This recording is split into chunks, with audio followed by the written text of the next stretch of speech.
అందరికీ నమస్కారం అండి. ఈరోజు రాష్ట్రంలో అధికారంలో ఉన్నటువంటి జగన్మోహన్ రెడ్డి గారి ప్రభుత్వం గత 5 సంవత్సరాలుగా ఈ రాష్ట్రంలో పేదవాడు పండుగలు పబ్బాలు చేసుకోవడానికి కూడా అర్హత లేదు, పేదలకు పండుగలు ఎందుకు, మీ ముఖానికి ఇవి కూడా కావాలా అనేటువంటి వైఖరితోటి వ్యవహరిస్తూ ఆనాడు పేదవాడికి పట్టినన్నం తినాలి, అదే నిజమైనటువంటి రాజకీయం, ప్రజలే దేవుళ్ళు అని నమ్మి 2 రూపాయలకే కిలో బియ్యం పథకాన్ని తీసుకుని వచ్చినటువంటి అన్న నందమూరి తారక రామారావు గారి మహాసంకల్పం ఏదైతే ఉందో గత 5 సంవత్సరాలుగా దాన్ని పూర్తిగా తూట్లు పొడిచి పేదవాడికి తెలుగుదేశం ప్రభుత్వ హయాంలో అందరితో సమానంగా భోంచేయాలి, ఇంట్లో పిల్లలకి కావలసినటువంటి పిండి పదార్థాలు పిండి వంటలు చేసి పెట్టాలి, ధనవంతులు వారి పిల్లలు వచ్చేటువంటి ప్రదేశాల్లో ఆట స్థలాల్లో స్కూళ్లలో ఇతర ప్రాంతాల్లో తెచ్చుకునేటువంటి ఆ డబ్బాల్లో తెచ్చుకునేటువంటి పిండి వంటలు ఏవైతే ఉన్నాయో వాటికి ధీటుగా కూడా పేదవాడి పిల్లవాడు కూడా తీసుకొని వెళ్ళాలి, తన బిడ్డలు తినలేకపోతున్నారు, వాళ్ళ ముఖాల వైపు చూస్తున్నారు అనే బాధ ఆ తల్లిదండ్రులకు ఉండకూడదు అనేటువంటి మహాసంకల్పంతో మాన్య శ్రీ నారా చంద్రబాబు నాయుడు గారు రేషన్ షాప్ అంటే పేరు షాపుల్లో కేవలం బియ్యం ఇయటమే కాదు, బియ్యంతో పాటుగా పంచదార, గోధుమ పిండి, పామాయిలు ఒకటని కాదు, కుటుంబానికి జీవనానికి అవసరమైనటువంటి అన్ని రకాల సరుకులను కూడా బియ్యం 2 రూపాయలకే ఇస్తూ మిగతా సరుకులన్నింటినీ కూడా రూపాయికే ఇస్తూ మిగతా సరుకులన్నింటినీ కూడా 50% 50% సబ్సిడీ ధరతోటి ఆ పేదలకి 1,47,00,000 కుటుంబాలకి అవన్నీ కూడా 50% సబ్సిడీ తోటి అందే విధంగా ఆ రోజు చర్యలు తీసుకుంటే జగన్మోహన్ రెడ్డి అధికారంలోకి వచ్చిన వెంటనే ఒక 6-7 మాసాల పాటు దాంట్లో పంచదారని అదే విధంగా కందిపప్పుని కొనసాగించాడు. తర్వాత మళ్ళీ 4 మాసాలు గ్యాప్, తర్వాత 2 మాసాలు ఇచ్చాడు. మొత్తంగా ఆ రోజు 80 రూపాయలు కేజీ కందిపప్పు ధర ఉంటే 40 రూపాయల చొప్పున 2 కేజీల కందిపప్పుని అందించినటువంటి తెలుగుదేశం ప్రభుత్వం మాన్య శ్రీ నారా చంద్రబాబు నాయుడు గారి 5 సంవత్సరాలు కొనసాగిస్తే ఈయన అధికారంలోకి వచ్చిన తర్వాత కందిపప్పుని 27 రూపాయలు పెంచి 40 నుంచి 67 రూపాయలు చేసి అది కూడా మొత్తం ఈ 60 మాసాల్లో 10 మాసాల కన్నా కూడా ఎక్కువ ఉన్నటువంటి పరిస్థితి. అర కేజీ పంచదారని 10 రూపాయలకి ఆ రోజు తెలుగుదేశం ప్రభుత్వం ఇస్తే దానికి అదనంగా 7 రూపాయలు ధరను పెంచి ఆ 17 రూపాయలకి కూడా సక్రమంగా ఇవ్వనటువంటి పరిస్థితి 2-3 మాసాలకు ఒకసారి ఇవ్వటం. కేవలం రేషన్ షాపులను కూడా ఏ విధంగా అయితే జగన్మోహన్ రెడ్డి గారు ల్యాండ్ శాండ్ వైను మైను మొత్తం ప్రకృతి ప్రభుత్వ సంపదను దోపిడీ చేస్తూ వస్తున్నాడో దాంట్లో భాగంగానే పేదవాడికి అవసరమైనటువంటి ఈ పీడిఎఫ్ దీంట్లో ఉన్నటువంటి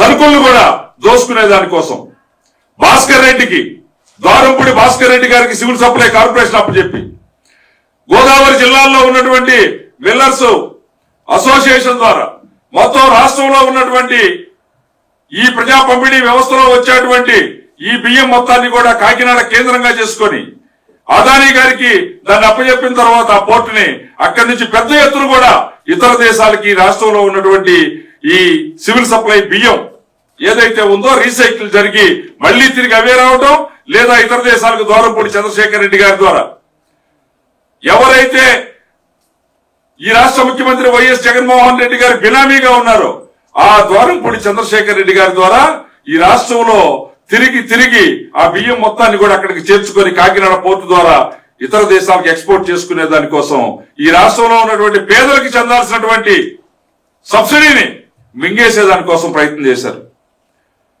మొత్తం సుమారుగా ఈ కాలంలో 7,000 కోట్లకు పైగా ఈ దోపిడీకి గురైనటువంటి పరిస్థితి ఉంది.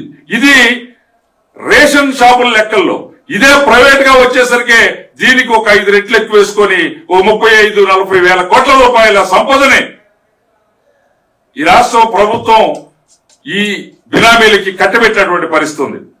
ఈ కుంభకోణంలో మిల్లర్స్ కూడా ఈ ద్వారంపూడి చంద్రశేఖర్ రెడ్డి గారు వాళ్ళ brother millers association president, Dwarampudi Bhaskar Reddy గారు వాళ్ళ బాబాయ్ గారు సివిల్ సప్లై కార్పొరేషన్ చైర్మన్, వీళ్ళిద్దరూ కలిసి మొత్తం గతంలో ఏదైతే ఈ మిల్లర్స్ దగ్గర నుంచి కూడా 110 రూపాయలకి క్వింటాల్ ధాన్యాన్ని ఆడించి వచ్చినటువంటి బియ్యాన్ని ఇతర ఉప ఉత్పత్తులైనటువంటి నూక, తవుడు లాంటి వాటన్నింటినీ కూడా ప్రభుత్వానికి వచ్చేటువంటి వాటిని 67 కేజీల బియ్యం తీసుకొని మిగతా అన్ని కూడా వారికి దారదత్తం చేసి తవుడు, బియ్యం, నూకలు ఇతర మొత్తాన్ని కూడా అమ్ముకునే దానికోసం వారికి అవకాశం కల్పించినటువంటి దోపిడీ కుంభకోణం. రెండవది సంచులు తయారు చేస్తారనే పేరుతోటి ఈ రాష్ట్ర ముఖ్యమంత్రి జగన్మోహన్ రెడ్డి గారి సతీమైనటువంటి భారతీరెడ్డి గారికి చెందిన కంపెనీలకి నీల్కమల్ కంపెనీకి 750 కోట్ల రూపాయలతోటి ఈ రేషన్ బియ్యం పంపిణీ చేసేటువంటి ఈ పాలిథిన్ కవర్లు తయారు చేసే దానికోసం ఇచ్చినటువంటి పరిస్థితి. వీటన్నిటితో వెరసి జరుగుతున్నది ఏంటి అంటే వాళ్ళ దగ్గరే సంచులు ఉన్నాయి, వాళ్ళ దగ్గరే బ్యాచ్ నెంబర్లు ఉన్నాయి, వాళ్ళ దగ్గరే సీరియల్ నెంబర్ ఉంది.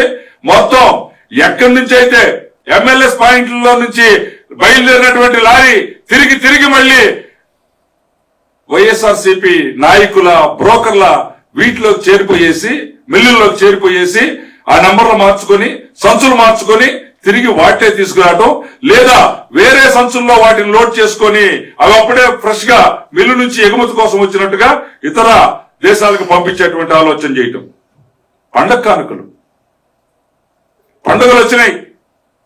సంక్రాంతి, క్రిస్మస్, రంజాన్ ఈ రాష్ట్రంలో ఉన్నటువంటి అన్ని మతాలకు సంబంధించి ఈ పండుగల్లో ప్రతి ఒక్కరూ కూడా పండుగని, ఉన్నవాడు లేనివాడు సమంగా కూడా పండుగని ఆనందించాలి. పండుగ అంటేనే ఆనందించేటువంటి రోజు కాబట్టి ఆనందించాలి అనేటువంటి మహాసంకల్పంతో ఆ రోజు చంద్రబాబు నాయుడు గారు 18 రకాలు, అంటే ఒక కుటుంబానికి పండుగ చేసుకోవడానికి అవసరమైనటువంటి సకల వస్తువుల్ని 18 రకాల వస్తువుల్ని ఉచితంగా సుమారుగా ఈ 5 సంవత్సరాల్లో 350 కోట్ల రూపాయల విలువైనటువంటి వస్తువుల్ని మొత్తం ప్రతి కుటుంబానికి 1,47,00,000 కుటుంబాలు ఏవైతే ఉన్నాయో ఈ తెల్ల రేషన్ కార్డులు కలిగినటువంటి ప్రతి కుటుంబానికి కూడా ఉచితంగా ఇచ్చినటువంటి పరిస్థితి ఉంది. అవన్నీ ఈరోజు మృగ్యమైపోయాయి. ఎక్కడా కూడా పండుగ చేసుకునేటువంటి అవకాశాన్ని కల్పించే దానికోసం ప్రయత్నం చేయనటువంటి జగన్మోహన్ రెడ్డి గారు పైపెచ్చు సివిల్ సప్లై కార్పొరేషన్ ద్వారా ఆ రోజుకి 2019 సంవత్సరం నాటికి 10,000 కోట్ల రూపాయలు అప్పుంటే దాన్ని ఈరోజు 32,000 కోట్ల రూపాయల అప్పుకి పెంచి తిరిగి ఎవరికి కూడా ఏమీ ఈనటువంటి పరిస్థితి తీసుకొని వచ్చినటువంటి పరిస్థితి ఈరోజు కనపడతా ఉంది. ఈ రకంగా ప్రజా పంపిణీ వ్యవస్థ నిర్వీర్యం చేయటం, దానిలో ఉన్నటువంటి సకల వస్తువుల్ని కూడా ప్రజలకు చేరకుండా చేయటం, ఇస్తామని చెప్తున్నటువంటి బియ్యాన్ని కూడా మొత్తం ద్వారంపూడి చంద్రశేఖర్ రెడ్డిని కేంద్రం చేసుకుని సజ్జల రామకృష్ణారెడ్డి, వైఎస్ జగన్మోహన్ రెడ్డి వాళ్ళిద్దరూ కూడా వారిని బినామీలుగా పెట్టుకుని మొత్తం ఈ రాష్ట్రంలో ప్రజా పంపిణీ వ్యవస్థ నిర్వీర్యం చేసి కొన్నటువంటి వాహనాలు, తిప్పుతున్నటువంటి వాహనాల్లోనే బియ్యాన్ని ట్రాన్స్పోర్ట్ చేసుకుని పెద్ద ఎత్తున దోపిడీకి పాల్పడినటువంటి చరిత్ర జగన్మోహన్ రెడ్డిది. దీనిపైన ప్రజలు ఆలోచించాలి, అర్థం చేసుకోవాలి. ఇలాంటి దుర్మార్గమైనటువంటి పాలకుడిని సాగనంపాలి అని చెప్పేసి ఆలోచించమని చెప్పి కోరుతా ఉన్నాను. ఆంధ్రప్రదేశ్ లో పబ్లిక్ డిస్ట్రిబ్యూషన్ సిస్టమ్, ప్రజా పంపిణీ వ్యవస్థ ఎంత ప్రముఖమైనదంటే దారిద్ర్య రేఖ దిగువన ఉన్నటువంటి ప్రజలకి సబ్సిడైజ్ ప్రైస్లలో కేంద్ర ప్రభుత్వం సహాయంతో బియ్యం గాని, కందిపప్పు గాని, పంచదార గాని, ఐడైజ్డ్ సాల్ట్ గాని, అలాగే మహిళలకి నాప్కిన్స్ గాని, ఇది దీని తాలూకు ముఖ్య ఉద్దేశం. బట్ దురదృష్టవశాత్తు ఈ ప్రభుత్వం కాదేది కవితకి అనర్హం అని మహాకవి చెప్పినట్లు కాదేది ఏ వ్యవస్థ కరప్షన్ కి, స్కామ్లకి అన్నట్లు ఈ ప్రజా పంపిణీ వ్యవస్థని చాలా నిర్వీర్యం చేసింది. సర్ప్రైజింగ్ గా ఈ 5 సంవత్సరాల్లో కేంద్ర ప్రభుత్వం సుమారు 39,000 కోట్లు ప్రొవైడ్ చేసింది ఈ రాష్ట్రానికి. 1 కేజీ రైస్ 38 రూపాయలు పడితే రాష్ట్ర ప్రభుత్వం 1 రూపాయే ఇస్తుంది దానికి, మిగతాదంతా కూడా కేంద్ర ప్రభుత్వం భరిస్తుంది. సో ఇక్కడే ఈ ప్రభుత్వ పెద్దలు ఒక ప్లాన్ రచించారు. ఏమిటి అనంటే దీన్ని పక్కదోవ పట్టించి, అంటే లబ్ధిదారులు ఎవరైతే ఉన్నారో డేటాని ఇన్ఫ్లేట్ చేసేసి, సో వాళ్ళందరికీ ఇస్తున్నామని చెప్పేసి పక్కదోవ పట్టించి బ్లాక్ మార్కెటింగ్కి, ఎక్స్పోర్ట్కి వీళ్ళు తరలించడం అన్నది స్పష్టంగా మనకు కనిపిస్తుంది. మిల్లర్స్ కొల్యూడైపోయి millers, public civil supply corporation officials and ప్రభుత్వంలో ఉన్న పెద్దలు, ఈ ముగ్గురు కూడా ఏకమయ్యి ఇది చాలా హ్యూజ్ స్కామ్కి తెరలేపారు. ఉదాహరణకి 2018-19లో మనం తీసుకున్నట్టయితే కాకినాడ పోర్ట్ నుంచి 18 లక్షల మెట్రిక్ టన్నులు ఎక్స్పోర్ట్ అయితే 2021 అది సుమారు 31 లక్షల మెట్రిక్ టన్నులకి పెరిగిపోయింది. ఒకవైపు నుంచి మనం చూసినట్లయితే ప్రజా పంపిణీ వ్యవస్థను నేను మెరుగుపరుస్తున్నాను, ప్రతి ఇంటికి చేరుస్తున్నానని చెప్పేసి వెహికల్స్ ఇవన్నీ కొని చేస్తే రేషన్ తీసుకునే లబ్ధిదారులు పెరగాల తగ్గాల? సర్ప్రైజింగ్ గా గత ప్రభుత్వంలో తీసుకున్న కంటే తగ్గిపోయింది. అంటే వాళ్ళు తీసుకున్న ఉద్దేశం ఏమిటి, వెహికల్స్ కానీ ఇవన్నీ అని అంటే ఖచ్చితంగా ఈ పక్కతో పట్టించి అవినీతి కోసం ఉపయోగించారనడానికి మనకి చక్కనైనటువంటి ఉదాహరణ. అలాగే దొంగ చేతికి తాళం. Bhaskar Reddy rice Miller president and civil supplies corporation president ఎవరికి ఇచ్చారు మీరు? ఒక నిబద్ధత, ఇది చాలా మహోన్నతమైనటువంటి డిపార్ట్మెంట్. ఇది పేద ప్రజలకి కల్పించే ఆహార భద్రత కల్పించేది. నేషనల్ ఫుడ్ సెక్యూరిటీ యాక్ట్ కింద 89 లక్షల మందికి సెంట్రల్ గవర్నమెంట్ వాళ్ళకి భద్రత కల్పిస్తుంది. దాన్ని ఎంత నిబద్ధతతో ఖచ్చితత్వంతో అమలు చేయాలి. చివరికి సాక్షాత్తు పీయూష్ గోయల్ గారు, కేంద్ర మంత్రి గారు 2,000 కోట్లు ఈ రాష్ట్రం పక్కదోవ పట్టించింది అని పార్లమెంట్ లో చెప్పినంత వరకు కూడా ఈ ప్రభుత్వానికి సిగ్గు లేదు, శరము లేదు. ఈ రకంగా ఈ స్కామ్లలో ఇదొక స్కామ్. దీనికి ఖచ్చితమైనటువంటి ఎవిడెన్స్ మనం తీసుకున్నట్లయితే millers fake back guarantee challans అదొక స్కామ్ బయటకు వచ్చింది. అంటే సివిల్ సప్లైస్ కార్పొరేషన్ ప్యాడీ ఇస్తుంది మిల్లర్లకి. ఇప్పుడే పెద్దలు శ్రీనివాసరెడ్డి గారు చెప్పినట్లు మిల్లింగ్ ఛార్జెస్ ఇస్తాం, మిగతా ఇవ్వాల్సినవన్నీ కూడా ఇవ్వకుండా గ్యారంటీ ఇవ్వాలి ఆ మిల్లర్, బ్యాంక్ గ్యారంటీ. సపోజ్ ఆయన 67% గారి బియ్యం సివిల్ సప్లై కార్పొరేషన్కి ఇవ్వకపోతే బ్యాంక్ గ్యారంటీ తీసుకుంటుంది. దానికి కూడా ఫేక్ చలానాస్ ఇవ్వడం జరిగింది. అది ఒక పెద్ద స్కామ్.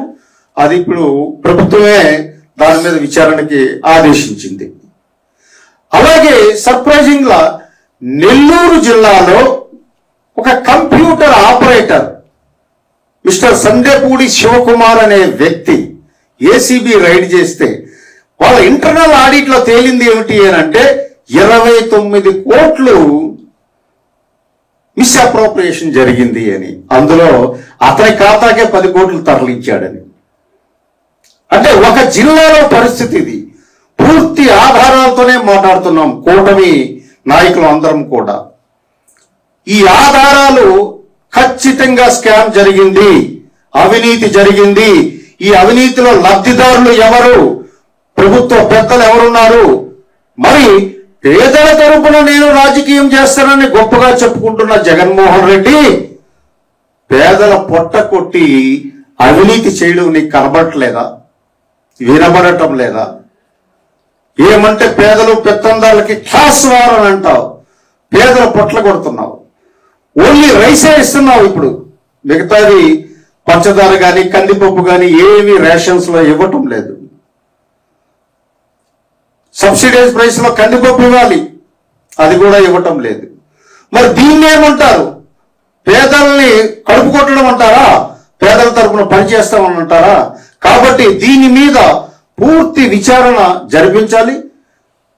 జరిపించి కేంద్రం కూడా దీంట్లో చొరవ తీసుకుని, ఎందుకంటే ఇందులో ప్రధాన మంత్రి గరీబ్ కళ్యాణ్ యోజన పథకం కింద వేల కోట్లు ఈ రాష్ట్రానికి ఇస్తుంది.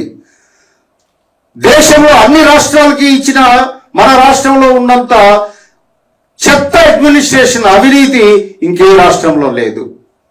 ఆల్ఫాబెట్ లో మొదటి ఉందనుకున్నాం మన రాష్ట్రం, కానీ అవినీతిలో మొదటి స్థానంలోనే ఉందన్న విషయం మీ ద్వారా ఈ రాష్ట్ర ప్రజలకి గుర్తు చేస్తూ, ఇదే ప్రభుత్వం ఇక ఈ ప్రభుత్వం పందా మారదు. ఇటువంటి అవినీతిలో కొత్త పందాలు కనిపెడుతుంటుంది కాబట్టి తక్షణం ఇంటికి పంపించవలసిన అవసరం ఉందని చెప్పేసి మేము మీ అందరికి విజ్ఞప్తి చేస్తున్నాం. ఈ రాష్ట్ర ప్రజలకు మీ ద్వారా తెలియజేస్తున్నాం. చాలా స్పష్టంగా రాష్ట్రంలో ఏదైతే బియ్యం మాటన రాబందుల్లాగా పీక్కు తింటున్నటువంటి అవినీతి వైకాపా నాయకుల్ని ఒక్కొక్క అంశాన్ని ఉదాహరణతో సహా చెప్పారు. అసలు స్పష్టంగా మాట్లాడదలుచుకుంటే రాష్ట్రంలో పేదల బియ్యం వైకాపా నేతల అవినీతి మాఫియామయం. ఈరోజు జగన్మోహన్ రెడ్డి గారి కనుసన్నల్లో జరిగినటువంటి బియ్యం అవినీతి విలువ అక్షరాల 50,000 కోట్ల రూపాయల స్కామ్. రాష్ట్రంలో సివిల్ సప్లైస్ కార్పొరేషన్ చేసిన అప్పులు 32,000 కోట్లు ఏదైతే మారెడ్డి శ్రీనివాసరెడ్డి గారు అన్నారో దానిలో సింహభాగం అవినీతిమయం. 2019 ఎన్నికల్లో సన్న బియ్యం, నాణ్యతతో కూడినటువంటి సన్న బియ్యం ఇస్తానో పేద ప్రజలకి అని ప్రగల్భాలు కలిగినటువంటి జగన్మోహన్ రెడ్డి గారు పేదలకు ఇప్పుడు ఇస్తున్నటువంటి ఉన్న బియ్యాన్నే దోచేటటువంటి స్థితిలోకి రాష్ట్రంలో ప్రభుత్వ పాలన తీసుకెళ్లారు. ఇవాళ పేదల బియ్యాన్ని గద్దల్లాగా తన్నుకుపోతున్నారు వైకాపా నాయకులు. ఇది మొత్తం కూడా జగన్మోహన్ రెడ్డి గారి కనుసన్నల్లోనే జరుగుతూ ఉంది. రాష్ట్రంలో బియ్యం మాఫియా సూత్రధారి జగన్మోహన్ రెడ్డి గారు అయితే పాత్రధారి ద్వారంపూడి చంద్రశేఖర్ రెడ్డి, అలాగే రాష్ట్ర వ్యాప్తంగా ఉన్న వైకాపా నాయకులు. ద్వారంపూడి చంద్రశేఖర్ రెడ్డి గారి తండ్రి వరుసకి అయినటువంటి ఆయన రైస్ మిల్లుల అసోసియేషన్ ప్రెసిడెంట్ గా ఉన్నారు, సివిల్ సప్లైస్ కార్పొరేషన్ చైర్మన్ గా ఉండటం ఇవాళ బియ్యం మాఫియాకి, ఈ బియ్యం అవినీతి కుంభకోణానికి తెరలేపడానికి చాలా సులువుగా మార్గాన్ని ఎంచుకున్నారు జగన్మోహన్ రెడ్డి గారు. ఇవాళ పేదవాడు కడుపు నింపాలి అనేటటువంటి ఉద్దేశంతో గరీబ్ కళ్యాణ్ అన్న యోజనని కేంద్ర ప్రభుత్వం నరేంద్ర మోడీ గారి సారథ్యంలో ఉచితంగా బియ్యాన్ని పేద ప్రజలకి ఆ పథకాన్ని అమలు చేస్తూ ఉంది. ఇవాళ కేంద్ర ప్రభుత్వం గ్యారంటీ పేదవాడి కడుపు నింపటం, నరేంద్ర మోడీ గారి గ్యారంటీ పేదవాడి కడుపు నింపాలి అనేటటువంటి ఉద్దేశంతో ఉచితంగా బియ్యాన్ని ఇస్తా ఉన్నారు. ఇవాళ కేంద్ర ప్రభుత్వం ఆహార భద్రతా చట్టం కింద అవసరమైనటువంటి ఆహార పదార్థాలకి ఉచితంగా ఇవ్వడానికి సబ్సిడీ ఇస్తా ఉంటే ఇవాళ వైకాపా నాయకులు ఇది ఆదాయ భద్రతా చట్టం లాగా వాళ్ళు మార్చుకున్నారు. ఆంధ్రప్రదేశ్ లో ఒక్క ఆంధ్రప్రదేశ్ లో 2,67,00,000 మందికి నెలకి ఉచితంగా 5 కేజీల బియ్యాన్ని కేంద్ర ప్రభుత్వం ఇస్తా ఉంది. ఈ రోజున వైకాపా నాయకులు పేదవారి పొట్టకొట్టి ఆ ఉచితంగా కేంద్ర ప్రభుత్వం ఇస్తున్నటువంటి బియ్యంని రీసైకిల్ చేసుకుని జేబులు నింపుకుంటా ఉన్నారు.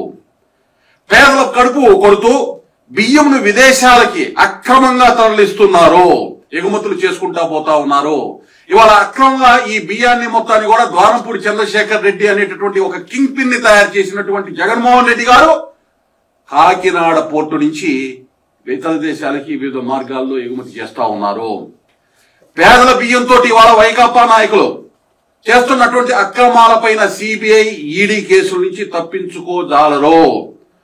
రాష్ట్రంలో అవినీతి జగన్ ఒక నెలలో వదిలించుకుందాం. ఒక నెల లోపలే సమయం కూడా ప్రజల దగ్గరికి ఆసన్నమైంది. ఒకసారి విషయం లోతుల్లోకి వెళ్తే కేంద్ర ప్రభుత్వం పేద ప్రజలకి జాతీయ ఆహార భద్రతా చట్టం కింద అంత్యోదయ స్ఫూర్తితోటి ముఖ్యంగా బియ్యము, గోధుమలు, పప్పు దినుసులను సప్లై చేస్తా ఉంది.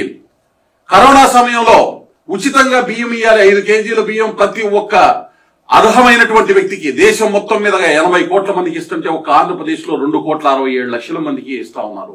ఇప్పటి వరకు ఇందాక శివశంకర్ గారు చెప్పారు, వేలాది రూపాయలు, కోట్ల రూపాయలు సబ్సిడీ కింద ఇస్తా ఉన్నారు. ఒక్క గరీబ్ కళ్యాణ అన్న యోజన కింద గడిచిన 5 సంవత్సరాల్లో 22,000 కోట్ల రూపాయల విలువైనటువంటి బియ్యాన్ని కేంద్ర ప్రభుత్వం ఇవ్వడం జరిగింది.